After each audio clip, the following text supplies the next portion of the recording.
इनकी एंजियोग्राफी है, इनका पहले स्टेंट हुआ है ना। हाँ जी जी। देखो ये है इनकी एंजियोग्राफी, समझ गए। हाँ जी।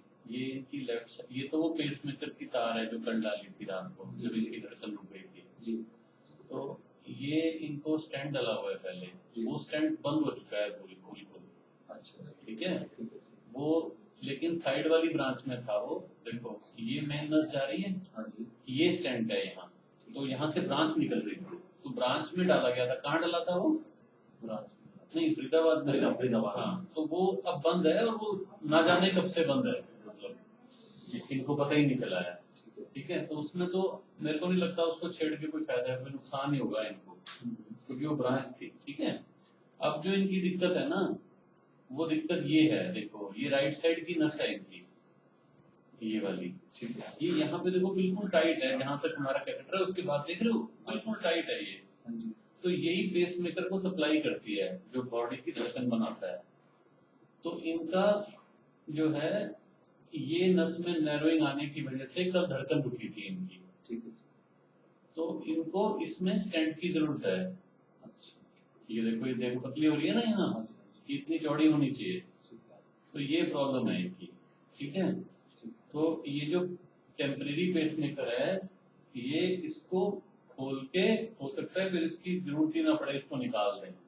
ठीक है, उसके लिए स्टेंट तो भी हो सकता है, लेकिन उसमें दो चीजें हैं। एक तो आपके वो न्यूरोलॉजी के डॉक्टर से पूछना पड़ेगा हमें, क्योंकि कल इनको ब्रेन की भी दिक्कत आई थी ना, उन्होंने खून पतला करने की दवाई दी हुई है जी, तो वो उनसे एक बार रजामंदी लेनी है। बाकी आपको इसमें क्या होता है, खून पतला करने की दवाई खूब देनी पड़ती है जब स्टेंट डालते हैं। ठीक, तो ब्रेन में ना कोई दिक्कत आ जाए, ये उनसे आपको क्लियरेंस लेनी होगी। बाकी कॉस्ट का तो आपको देखना ही होगा। कॉस्ट तो ये बता देगा, आपका कोई इंश्योरेंस है या सेल्फ पेमेंट है, तो ये कॉस्ट बता देगा। पहले आप कॉस्ट के लिए राजी हो, फिर वो डॉक्टर साहब से बात करते हैं, तभी बात बनेगी। मेन नस में बिल्कुल मेन नस में ब्लॉकेज है। हाँ, 3 नस होती है उनमें से एक में मेन में है ब्लॉकेज। आरसी है ये, आरसी है। हेलो, हाँ बॉस, डॉक्टर कपिल। हाँ, वो पेशेंट है ना सत्यनारायण, उनके ना एंजियोग्राफी की है, उनको आरसीए में ना ऑस्टियम में टाइट ब्लॉकेज है, तो वही पेसमेकर को सप्लाई करती है। तो ये ब्रेडिकार्डिया का इनका रीजन हो सकता है, मतलब हाँ उसका तो मतलब क्योंकि मतलब बिल्कुल प्रॉक्सिमल है डिजीज, लार्ज आर्टरी है। नहीं, मैं तो इनसे तो कर लूंगा, मैं पूछ रहा हूँ न्यूरोलॉजिकली तो कोई प्रॉब्लम नहीं है ना, क्योंकि हमें फिर हेपरिन भी अब देना होगा।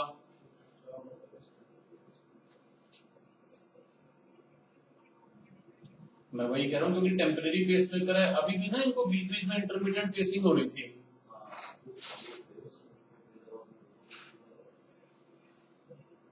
हाँ,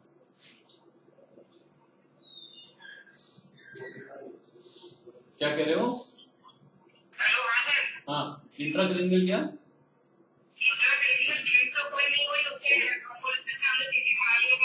ठीक है,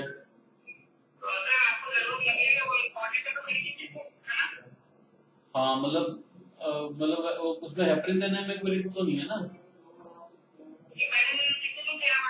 नहीं, हमें तो सिर्फ प्रोसीजर के टाइम देना है बस, उसके बाद तो सिर्फ एंटीप्लेटलेट चलना है।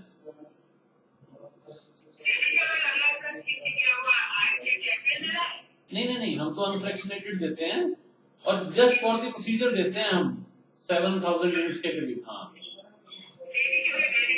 ठीक है, मैं इनसे भी बात कर लेता हूँ अगर ये विलिंग होते हैं तो।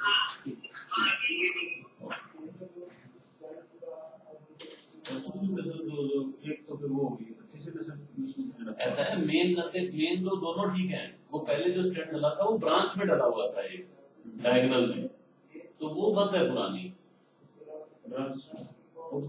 वो बंद है, बाकी दोनों ठीक है। तीसरी में ये मेन इशू है।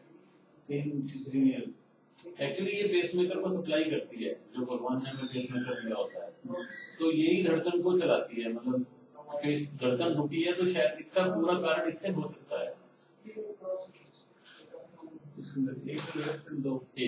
एक डाल देते हैं फ्रंट की साइड से। वो 2 ब्लॉकेज होगी तो डलेगा, वैसा जो ब्लॉकेज ही एक है तो 2 में डलेगा। तो ये मैंने न्यूरोलॉजी वाले डॉक्टर कपिल से पूछ लिया है, वो कह रहे हैं कि भाई ठीक है, अभी करना है तो करना ही है।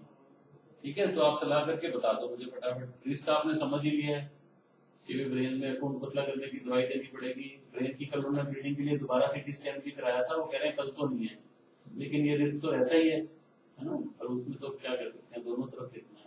ठीक है, तो आप सलाह करके फिर मुझे बताओ, तो जल्दी करके कोई आपको रिपोर्ट चाहिए, टाइम चाहिए, वो आप देख सकते हो अपने हिसाब से बता सकते हो। सीटी तो तैयार होगी, सब कुछ दे देंगे आपको। सीडी अभी चाहिए अभी ले लो, उनको हम बाहर शिफ्ट कर देते हैं, आप जैसे को आप कहते हो वेट कर लो, अभी कराना है तो हम वेट कर लेते हैं। ठीक, करके बताओ। धन्यवाद। धन्यवाद।